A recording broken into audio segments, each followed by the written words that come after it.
So thank you so much for joining us on today's webinar on From Pit to Refinery and how digital innovation in transforming mining with South32, FutureAim, and also Autodesk, who is sponsoring that session. I'm Clarissa Campos, New South Wales Manager, and I'll be your host today. And I would like to start by acknowledging the traditional custodians of the land in we all meet today. So I would like to acknowledge specifically the Awabakal people from New South Wales, and we, pay our respects to all the traditional custodians of the various lands in which we meet today. And also we welcome any Torres Strait Islander people that are welcoming and joining this webinar today. So if you haven't done a webinar with us in the past, I'll just quickly run through the process and the format. So our presenters will give their presentations on the topic, and then we're going to follow by a Q&A session towards the end. If you have any questions towards, the presentations, feel free to send them on the chat box in the bottom of the Zoom page. And if your question is also directed to anyone, particularly please write the name down so we know who to answer that. And we'll try to get, as many questions across the line, and it's your chance also to ask the experts that are here today. This session will also be recorded, so it will be online, available on the Osmine YouTube channel. So if you'd like to revisit any of the specific topics, or if you see anyone that might benefit, you'll have a chance to do so in the Osmine channel. So without further ado, let's get started. And today's webinar, it's a very interesting and increasing, important topic in the industry. The resources sector is ongoing, a lot of changes, especially in digital transformation.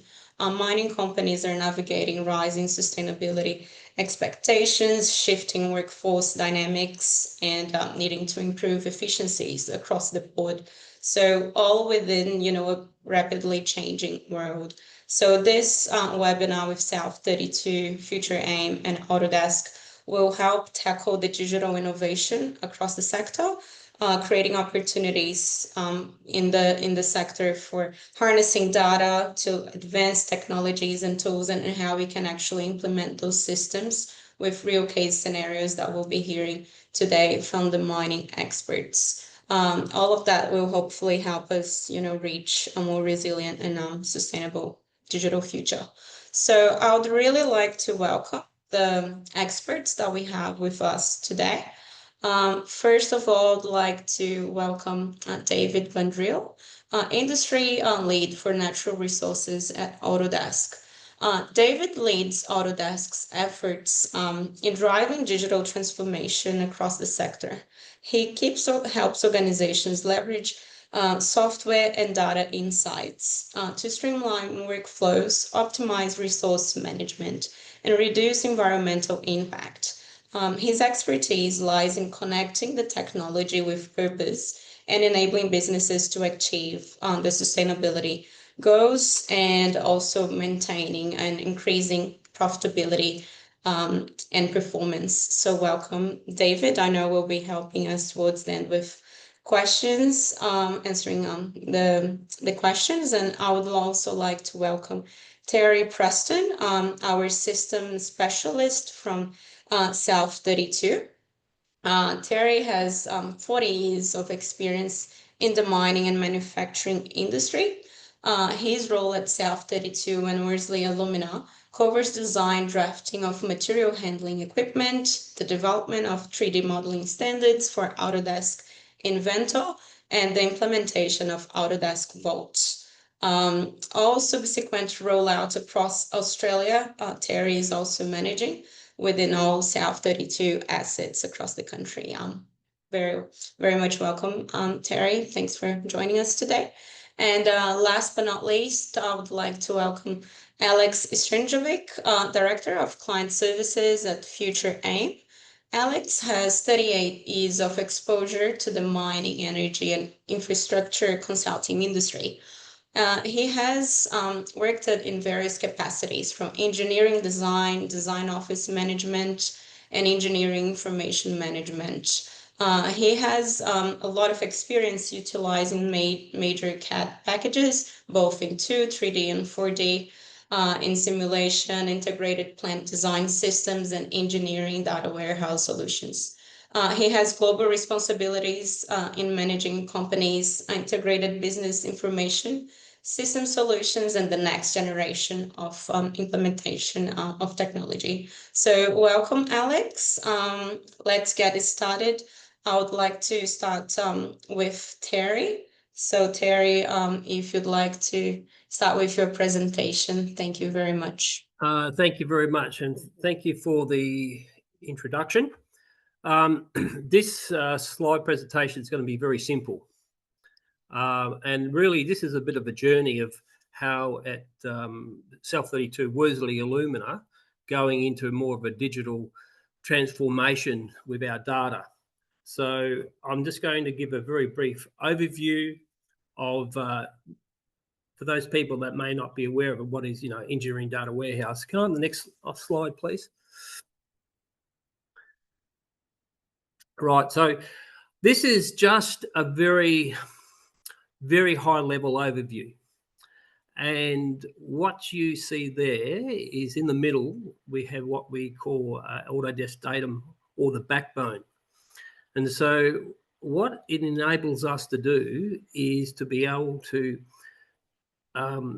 there's a number of things, is that we have data on all different types of platforms, SAP, in our Vault, SharePoint.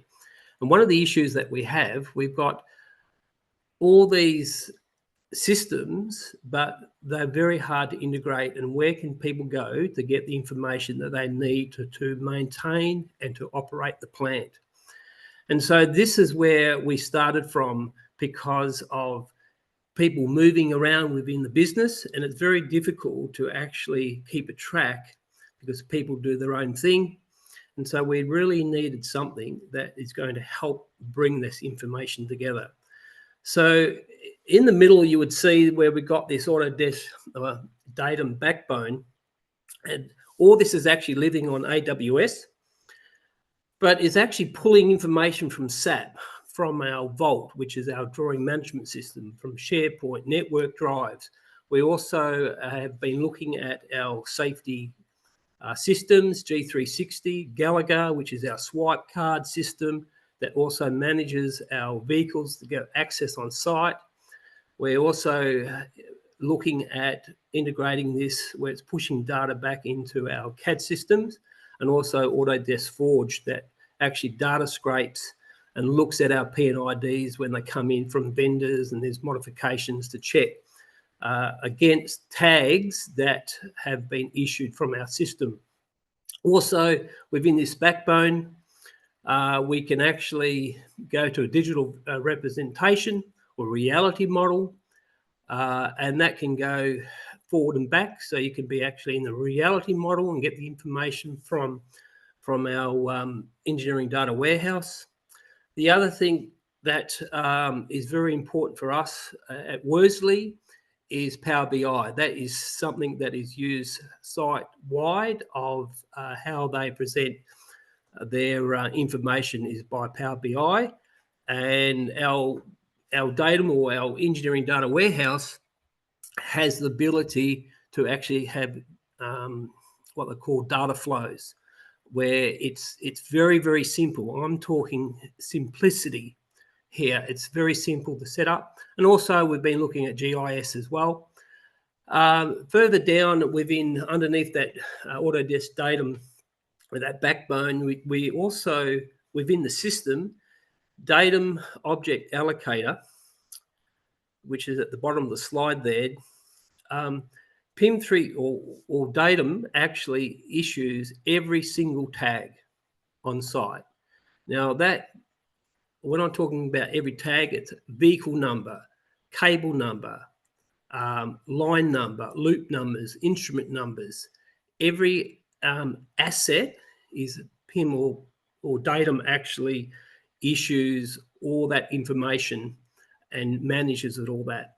The other thing that we have to the right of that object allocator, we have an EIC, and that's where we actually hold the information for projects or work that's been done on the information. And that then feeds out to ESPs, our engineering service providers. And we have been working with some of our engineering service providers because this Autodesk datum is quite new to some. Well, some engineering service providers are aware of our actual engineering data warehouse, but one thing we've been finding quite challenging is a digital handover. People will say that they have a digital handover, but we're really wanting more of a handover in a true digital format, etc. Now, underneath that, we have a datum class library. Now, this is the brains of the system. That actually holds all our standards. It holds all our numbering systems and how the information is held. Now, one big thing with this, the datum class library, is that we can actually tweak and make changes on the fly and actually update the system. So, for example, we've got someone or FutureAim working on developing our KKS numbering system for our power plant at Worsley. And they are working on the actual production model or the production. And they can update that any time to do testing and does not affect any of our performance at all. And that's something very, very unique to this engineering data warehouse. So if I can have the next slide, please.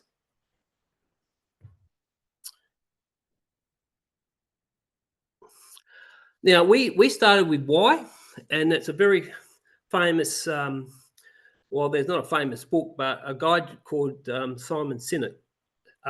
He said, you always start with why. Why did we need an engineering data warehouse? So there was a group of us that sat down and really to work out the reasons why we needed something that was going to be beneficial for the business, etc. Next slide, please. Now, so like I was mentioning before, we have multiple systems, and these are some of the challenges.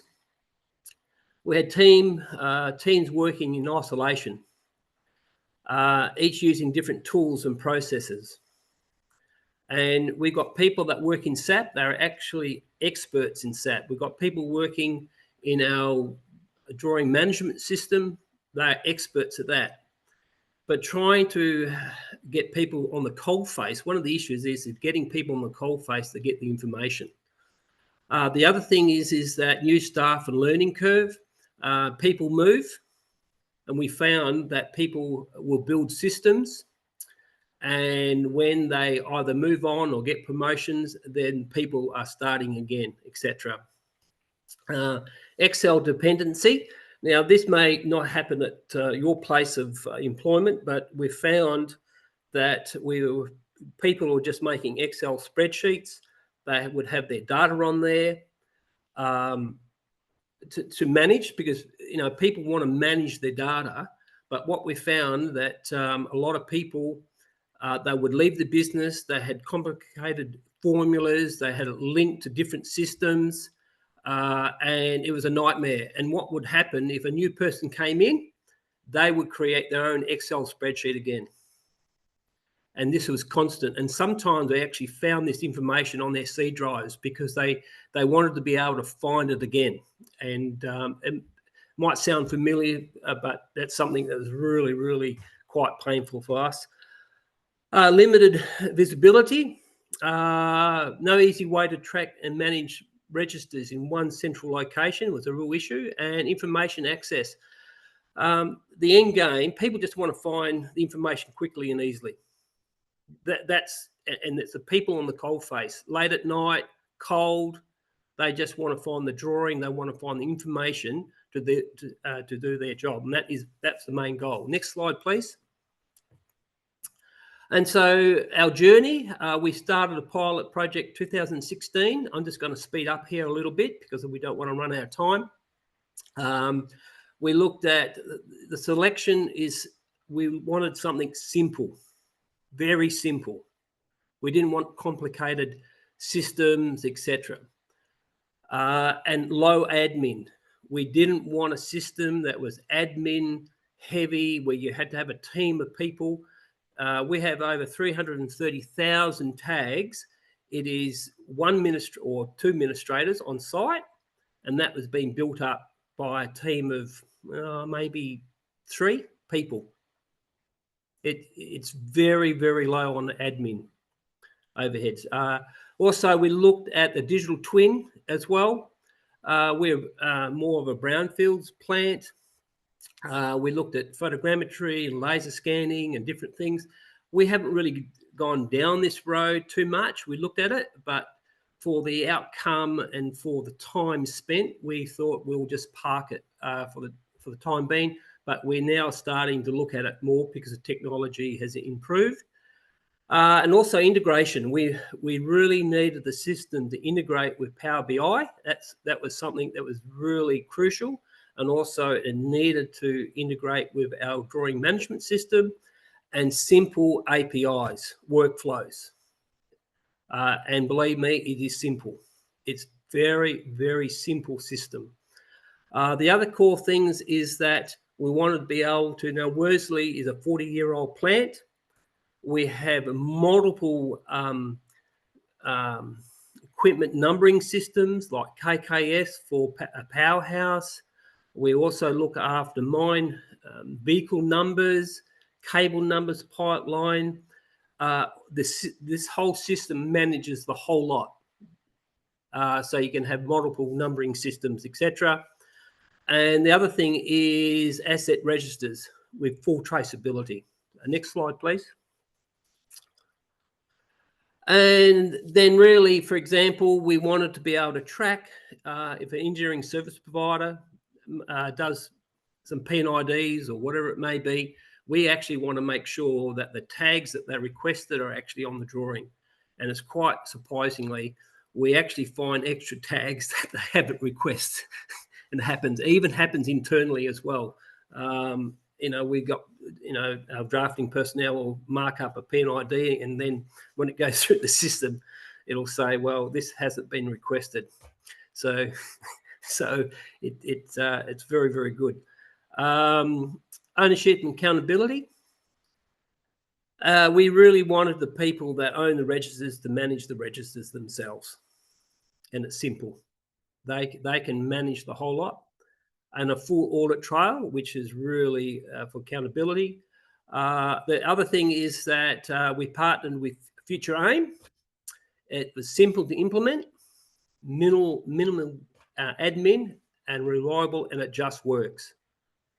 I have tried to break the system to push it, and I have not been able to crash it. Alex has got a bit of a smile. We've had multiple people working on the class library and publishing at different times, and the system just keeps running. It's really, it just works. Now, rollout, I don't believe in a top-down heavy approach. I actually want to bring people on a journey. And we really had a staggered and organic. One of the issues that we found, if you go to the people on the coalface and you show them something and the data's wrong, they will bag it. They will absolutely give you a hard time because they'll say that data's wrong. So what we had to do is actually go to different groups that we rolled this out. We made sure that the information was right and then slowly rolled it out. Because if you really need to get this, the uptake. Right, next slide. And right, I'll play this little video. This is to show you very, very basic. I'm going to talk over this. So I'm just searching for a tag number. This is pulling SAP information. It's telling you about the spool. It has a complete change log. up at the top there, we've got all the documents coming from, this is coming from the Vault, our 3D model. Next one. So this is the 2D drawing straight from our Vault. So it actually goes and grabs from Vault information. So you can see how very quickly someone wants information on this spool. This will show you exactly where that spool is within the plant on a schematic diagram. That's my mouse when I was doing the video is playing up. Get it in a second. Here is just information.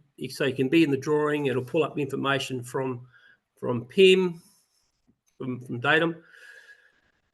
And this here is a laser scanning. So this is actually going into the laser scanning, into the scan data, etc. This is just we've been doing some testing, etc. And we can go back from laser scan and back into PIM. And the next document we'll click on, once I find it, that is getting it from a network drive, etc. That's just a real quick example. And that is, that's me done. Thank you. Thank you so much, Terry. That was great. Really good to see it running live, like you showed us. Now I would like to invite Alex from FutureAim to present. Over to you, Alex.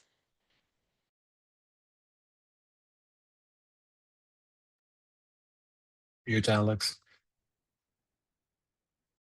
Oh, yep. Sorry. So thank you, Clarissa, for the introduction and great job, Terry. Yeah, so good afternoon and good morning, depending on which part of Australia you are. So my name's Alex Tenoich, Director of Client Services. We're going to follow on to what Terry introduced around how Worsley Alumina wants to collect their data from the engineering service providers, and also that can be pressed on to the vendor themselves.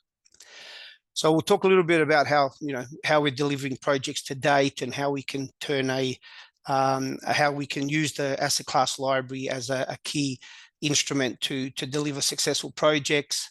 We'll talk a little bit about the workflow that has been developed by Worsley Alumina to capture vendor data via the engineering service providers, and we'll talk a little bit about the datum product, which manages all of that. So again, we know the status quo. Different parts of the project life cycle capture and require different information. There's different commodities, and different commodities have different asset information requirements, documents that define those assets, and so on and so on. Terry touched on legacy tagging and data issues. So how can we turn those projects into success? By establishing a asset class library, and what defines the asset class library differently in the datum product is that we don't just store the assets, the attributes, we actually store also the corporate standards, specifically around tagging, your asset tagging definitions, and also lookups against variable attributes. And also we store the actual blueprint document matrix, or the relationship between an asset and which documents you expect to receive. The product is very good at managing change. So you have your governance is covered there. We know who made the change and when the change was made. If a change was made incorrectly, we can roll that backwards fairly easily. But again, the leverage of the class library, as Terry indicated, is around configuring the Autodesk Datum tool. And also the class library can be used to also configure your authoring tools, which removes the requirement for mappings between your CAD applications and the Datum tool itself. So we'll talk a little bit about the Datum class library hierarchy. It clearly defines your information requirements. Again, against your assets, it'll define the attributes that you need, and not just the attributes for engineering, but also for procurement, construction, commissioning, operational readiness, and of course, finally, the handover to operations and maintenance. And as you can see by the image here, you can see the list of attributes. There's 62 attributes assigned here, but we also have identified 11 normal documents that you expect to receive. And how this is being leveraged is that through issuing the document through Worsley's project data document management system, we can actually track, have we received all the documents, and be able to report that those documents have been received to complete the handover. So the next part, we'll talk about the workflow. So again, the workflow is we try to keep it nice and simple, identify as minimal actors within the swim lanes. Of course, we have the engineering service provider. They would request an asset tag. That asset tag request would go through document control. Again, it's a key validation point within Worsley Alumina that everything has to come through and pass out through doc control. Once Worsley Alumina would receive the request, we would then go and use the object allocator as Terry has indicated to actually generate the new asset tags. So again, when we create those asset tags, we actually create a work package. In this case, for major project, that work package would be identified by the project number. We would then create the next available tag for the asset, and then that would be then passed back to the engineering service provider via doc control. So again, you can see also that the document, then and then of course what we do is generate the actual data sheet collection form, and that is the key to sharing the information required to be collected during the project. And of course, the best time to collect this data is during the engineering phase when the data is being created. So coming to the work package, we just spoke a little bit about that. So again, we create that engineering work package. If the project is a combination of green and brown field, we would drop into the engineering information change the assets that are going to be affected by the project, and also any documents related to those assets as well. So so Worsley knows exactly which drawings are with which engineering service provider and which assets are in change, and then any new assets can be added to the engineering information change work package. And of course, there's a change log that is followed. So every time something is changed or created, we know when and who made those changes. So the object allocator, again, within the class library, we define the actual tag numbering formats and then build out the actual tagging form. So in this case, we identified the class code and it's a pump. Then if it's a design package or whatever, depending on how you define your tagging. And then of course we can then click on generate. It'll go through all the assets that are stored within the datum tool, and then find the next available number. And then when we generate that, it'll actually validate that those tags are new. If you can actually key in here into the system tags as well, or drop a tag register. So if an engineering service provider has given us some tags, and we can drop them in to see if they're valid, and if they're not, we can then reject those. And once we do that, we can then publish that back into the EIC, the new tags. And then at that point, we then use the data sheet collection form to actually then export that information. And that's what the next slide is about. So here we have an example of the data collection form. Again, the data sheet collection form, sorry. And again, it's highlighting who's responsible for the information. And of course, I didn't have enough room, but as you go down, it'll also reference the vendor data that needs to be supplied by the vendor. It's a fairly simple vertical format. Via horizontally, we actually then just drop in the actual new tag numbers. And of course, the format of the spreadsheet is locked, and it needs to just be filled out as the project goes along. So just to recap, it's generated based on the class library. So again, once it's generated, it's stuck to a version of the class library. But if you move on to another project and information requirements are changing on that, they're generated using the class library. So again, it aligns 100% with the requirements defined by Worsley Illumina. Again, the form is in the vertical format, and the reason for that is it's a simple way of using this form to actually load the data straight back into the datum. So there is no manual re-entry or manual management of the data. We use this form, as you can see, and load that directly back into datum via the EIC. Now, the vendor has the opportunity, the engineering service provider or vendor has the opportunity to use their own systems, and as long as they can export the data in this vertical format, as shown here, or in a standard horizontal format, we can then import that information directly into that. So there is the flexibility for ESPs and vendors to use their own systems, as long as they are able to export the data into the suitable format as shown here. So again, the last bit is that the flexibility allows for efficient data management while maintaining compatibility with the asset information requirements defined by Worsley Illumina.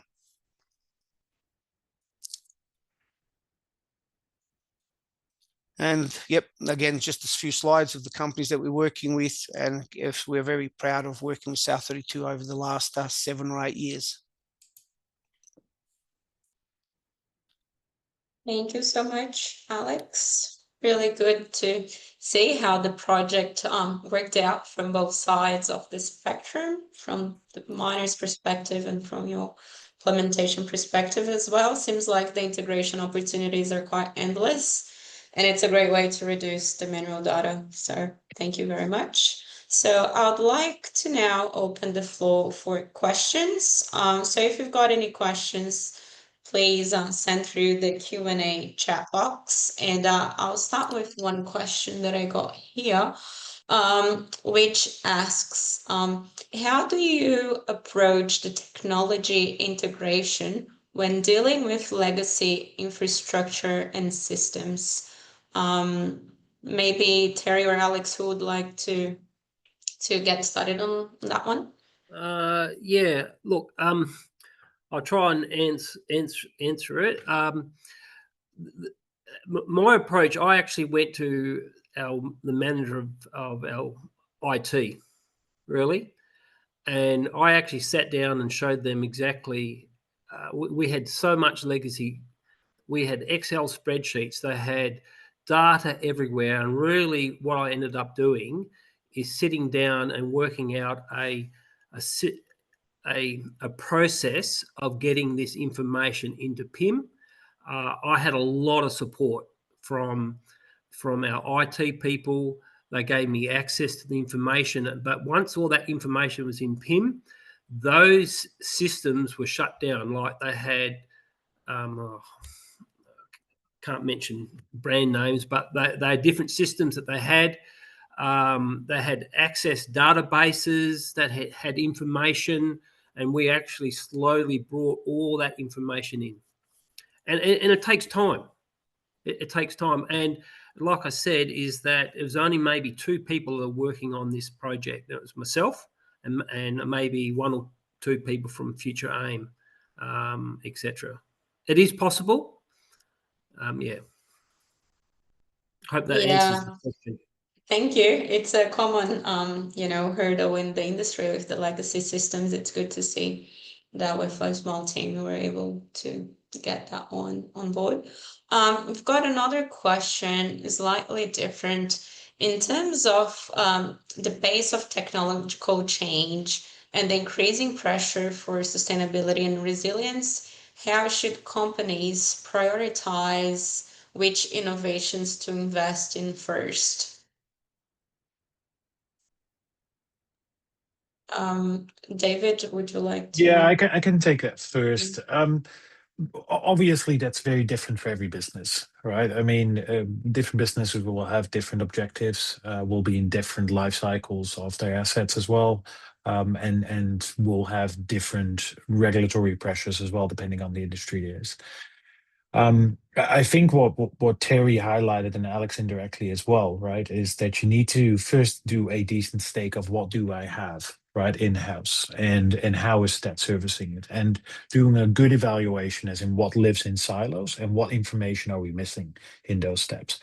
That typically will drive a a consolidation of information. And once you have that consolidation of information done, whatever tool you use for that, ideally, of course, our tool, but whatever tool you use for that, that will start driving the discussion and the natural transition in the business. Alex, what would you have to add to that? I mean, you guys are the experts across multiple tools, not just our tools in this space. Yeah, so thanks, David. Well, you could look at this as being, you've got to virtually take stock of what you have, and as Terry indicated, all the different environments. In the beginning at Worsley, I was working closely with Terry on site, and we, and again, even on other projects, even with clients that we're working with now, clients are putting out amnesties for people to hand over drawings without any repercussions or documents, and so even today people are still squirreling away this information. So and again, you need some software that is, because again, clients use engineering service providers that supply deliverables in different formats from different applications. So you need something that can be able to handle all of that from a legacy facility. And again, I think this is where the Datum tool comes to the front of it, is that it handles multiple different tagging formats. It can handle drawings from different file formats, and even documents, PDFs, Excel, and all of those things can easily be. And again, it doesn't tend to be all a solution for everything. We integrate it with SAP, we integrate it with all the other, with SharePoint and all of that. So it's a true, central location to come and ask for the information, and then the information will be surfaced from all of the tools that are part of the existing ecosystem within a client, like Worsley Illumina. Thank you, Alex. Great to have your perspective on that one as well. We just received another question. And Stuart is mentioning that they did a fully digital project for a tier 1 miner, requiring suppliers to submit class library based on tag data using customized load sheets similar to your methods. He's pretty keen on hearing your feedback on the supplier sides who want to do this. They got stuck on a lot of opposition as they saw providing the same information on the sheets as well as traditional CAD drawings and text documents. So there you go. The challenges are indeed quite similar. Would you like to start on that one, David or Alex? Yeah, I'll start with it, right? I mean, I think what Stuart is striking on is the resistance to change, right? And that happens in every business. And there's an interesting dynamic that's happening in most large engineering firms, miners, etc., which is that we have to deal with an aging workforce, right? And we actually struggle. We see in the industry that we also struggle to get new young talent into the business, and often that is because of, in some cases, old ways of working. I think this strikes very much on that, right? Where you will ask a business to say, hey, can we do it slightly different so that we can either improve the process, can improve the data, or improve collaboration across multiple vendors, geographics, and businesses. And a lot of it drives from people either not wanting to change or afraid that their way of working will be impacted instead of complemented. And I think we as vendors, some part the integration partners, but also the users of newer and different technologies like Terry, and that's why we have, for instance, Terry here, is to promote the change. As in, yes, the change was hard. Yes, the change was not overnight, but it did actually help us function better and do certain other things. Maybe Terry, maybe you want to respond a little bit on that from how that went with South32. Yeah. You know, doing those first hurdles and getting the groups to go like, okay, let's try something fresh and new. Yeah, it's like I said, it has been a long road.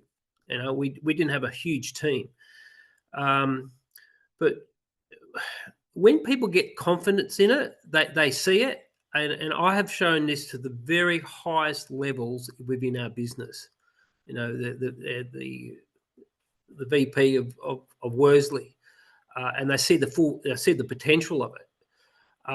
But it's a journey. But getting back with the engineering service providers, I found it very, very difficult. And it's not because they weren't good people or weren't good engineering service providers, but it's like it's a change, is because what we can do now, we can actually monitor. And we've done a project.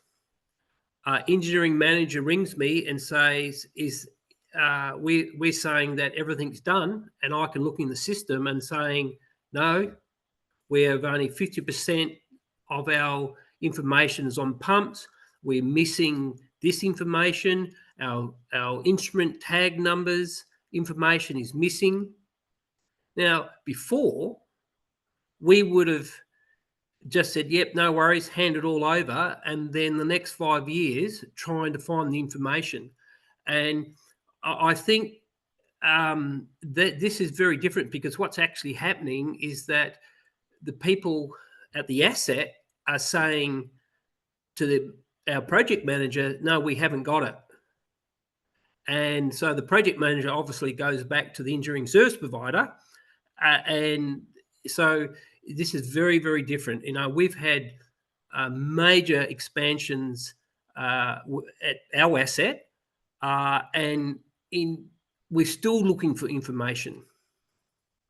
And that's why with the KKS numbering, we had to redevelop that, is because we got no documentation at all. And it's yeah. You do get resistance. Yeah, and I think it's a different era nowadays as well. It's introduced to some extent, I think, accountability that before wasn't there, and with the transition and the change that is happening, I guess globally, with the adaptation of machine learning, AI, and different shapes of AI, there is a driver from businesses that they go like, okay, we want to adapt this, but you can't if the foundation is not there. And that what this is this question a little bit as well, right? As in, how do you create that foundation? And there needs to be dialogue around that. Alex, do you want to add anything? And I saw that there was another question that came in as well. Yeah, I'll just be very quick. As much as the engineering service providers might find that that what I've shown is a bit is different and it's a change, we went through the same workings within Worsley Aluminum themselves. The data sheets that they had were the old-fashioned data sheets that, you know, you couldn't really pull data off them, you know, using technology to pull the data off that easily. They had, you know, maximum, minimum values within the same cell.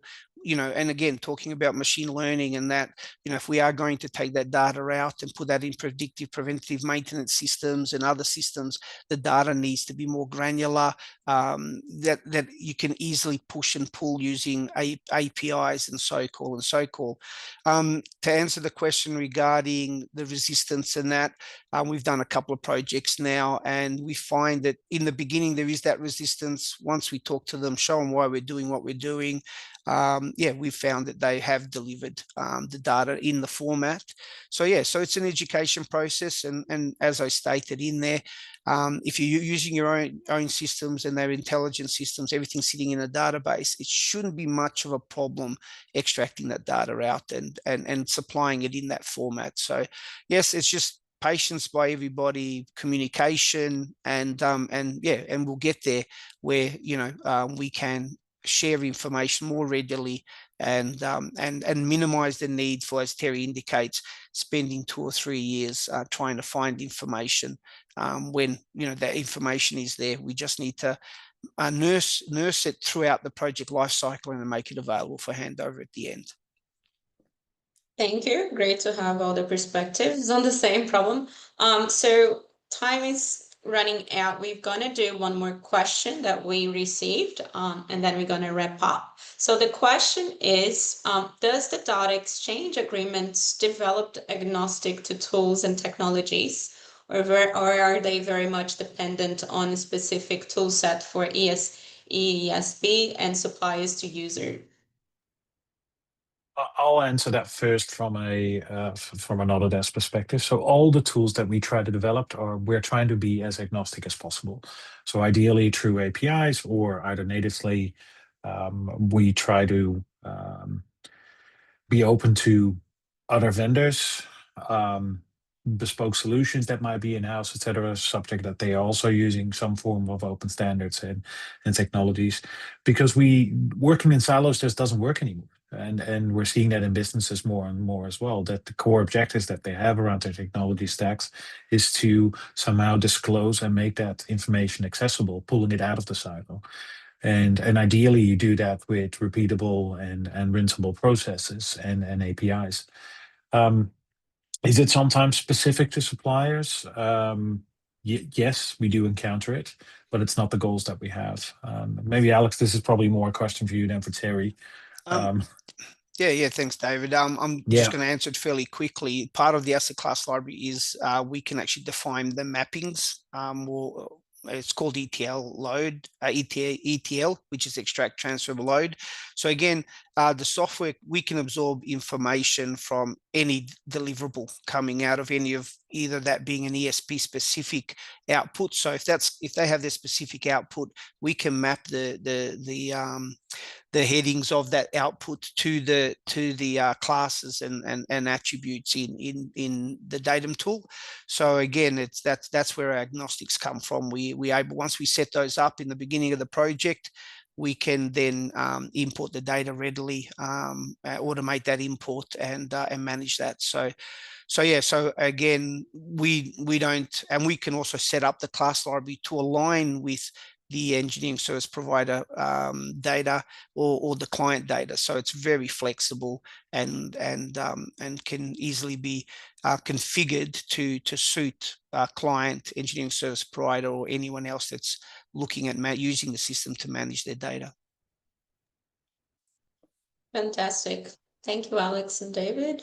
And I'd like to thank, all of the three of you for a great presentation. It's really good to hear from the industry, how it's implemented and the outcomes that you reached. Thank you very much. I would also like to thank everyone who attended. Just a quick few updates from our side. We will be having end of year events all across Australia. So we would love to connect. And from those events, we can also hear from miners and also other suppliers on what are they doing, how was the year, and common challenges as well. So there's quite a bit of events happening in the end of the year. And we also have quite a few webinars coming up. Everything is in our website. So if you just go to usmind.com, you'll be able to check out what's happening in your region and connect with us on different topics as well. Thank you very much, Terry, Alex, and David. Really appreciate it. And I hope to see you sometime soon. Thank you. Thanks. Thank you.